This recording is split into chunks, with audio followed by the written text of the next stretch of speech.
Philippe Bodillon, bonjour. Bonjour. Bienvenue dans le Buzz Média Orange de Figaro. Alors, je rappelle l'ancien directeur général de France 2. Depuis 2007, vous avez intégré le groupe d'affichage Clear Channel France, dont vous êtes aujourd'hui le président. Et vous êtes aussi le président du Grand Prix de la communication extérieure qui va se dérouler jusqu'à dimanche à Vienne et dont c'est la 39e édition. Aujourd'hui, ce Grand Prix récompense chaque année les meilleures affiches publicitaires du marché français, de l'ensemble de la production de l'année. Est-ce que c'est d'une certaine manière le meilleur indicateur de la santé du média affichage en France aujourd'hui? C'est un des indicateurs, indéniablement. On sait bien que l'affichage a une puissance globale très importante, puisqu'on a un média de puissance, mais la puissance vient aussi de l'émotion, et l'émotion, elle vient de la création. Donc ça induit des relations souvent assez fortes avec les agences créatives maintenant, pour justement mettre à disposition tous les outils qu'on peut avoir nous en tant qu'afficheurs, pour que la création soit la plus puissante, la plus émotionnelle et provoque ce choc émotionnel qu'on cherche à provoquer à travers les campagnes. Est-ce que vous diriez, avec la crise économique que subissent et les annonceurs, mais également les médias aujourd'hui, que les annonceurs prennent toujours autant de risques créatifs, de partis pris créatifs ou moins qu'avant? C'est-à-dire qu'en fait, c'est pas homogène, hein. Comme beaucoup de choses. Ça dépend des secteurs. Voilà, il y a des secteurs qui sont un peu plus en difficulté, donc qui prennent peut-être un peu moins de risques.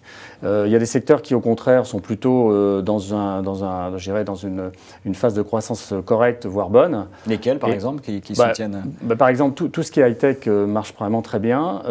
Il y a des secteurs comme l'automobile a bien marché cette année, par exemple. Donc tout ça est très évolutif. Et puis, les marques elles-mêmes, c'est très varié, même à l'intérieur des secteurs. Certaines marques prennent plus de risques que d'autres. Et nous, on est vraiment dans cette optique-là d'aider les marques à prendre des risques pour que les campagnes soient les plus distinctives, comme on dit, possible, au service des marques. L'année dernière, c'était donc le Grand Prix avait été décerné à Monoprix. Oui. Vous avez l'idée de votre petit Grand Prix cette année? Non, franchement. Alors moi, je suis président du Grand Prix, mais le jury est constitué de professionnels.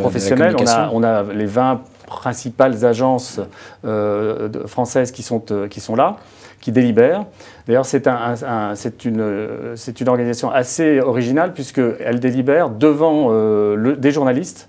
Et les journalistes peuvent également vraiment avoir le cœur de la réflexion des uns et des autres. Et je trouve que c'est très intéressant parce que ça induit des débats qui sont très riches. Et qui permettent justement de faire progresser la vision créative qu'on peut avoir dans l'affichage. On rappelle que c'est Mercedes Serra, donc de BETC, qui préside ce jury à nouveau cette année. Alors depuis la rentrée, les résultats, on voit des groupes de communication qui ont publié, notamment leurs chiffres d'affaires sont plutôt assez mauvais, avec un net ralentissement au mois de septembre. Les données de Kantar qui ont été publiées hier montrent qu'il y a un vrai coup de frein également sur l'affichage en cumul depuis le début de l'année. Est-ce que ça veut dire qu'il faut s'attendre à une fin d'année très difficile? Alors, je voudrais parler aussi d'abord du contexte mondial. Moi, je suis aussi membre du board Monde.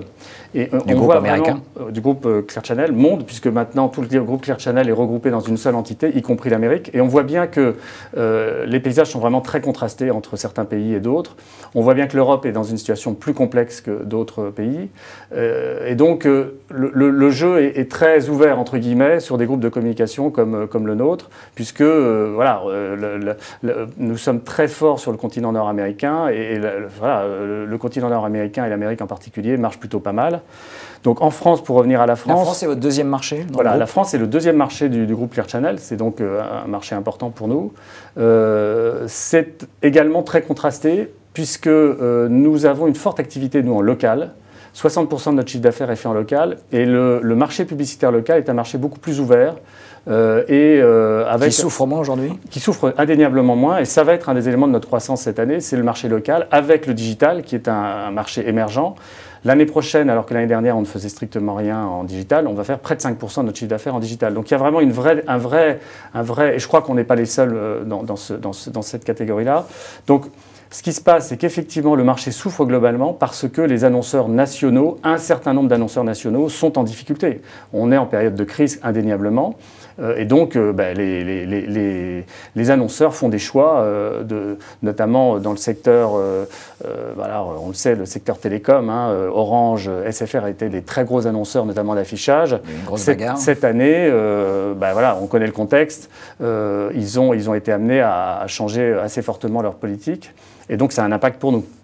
Vous avez annoncé il y a quelques semaines un renouvellement important de votre offre commerciale. Est-ce que c'est justement là aussi un moyen pour vous de regagner des parts de marché, de recréer une dynamique sur le marché de la communication en affichage? Oui, parce que notre analyse, si vous voulez, c'est que l'affichage fait partie du mix média à travailler pour les marques. C'est-à-dire qu'il faut qu'on s'insère dans le paysage média et qu'on apporte notre valeur ajoutée. Et la valeur ajoutée qu'on va apporter l'année prochaine à travers notre nouvelle méthode qu'on appelle CAST, c'est qu'on peut non seulement assurer la puissance de nos campagne, ça c'est un schéma classique pour l'affichage, mais à travers tout un travail qui a été fait extrêmement important avec un certain nombre de partenaires, donc Antarmedia, Worldpanel et Experian, on arrive à qualifier le type de personnes qui passent devant nos panneaux. C'est-à-dire qu'on sait qu'on a en moyenne un indice 115 de gens qui passent devant notre panneau qui sont des gros consommateurs d'IT. Et donc on sait à ce moment-là que la campagne IT touche des personnes meilleure qui sont... qualification de l'audience. Donc on qualifie l'audience, on a une meilleure qualification du retour sur investissement,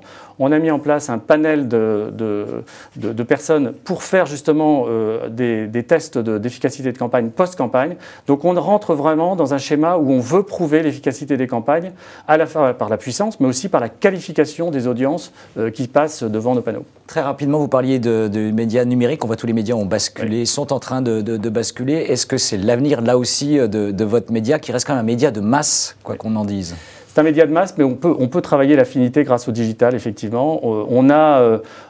En gros, c'est très enthousiasmant. Je vais vous dire, moi, j'étais donc France 2 avant, maintenant je suis dans l'affichage. C'est un média qui bouge énormément.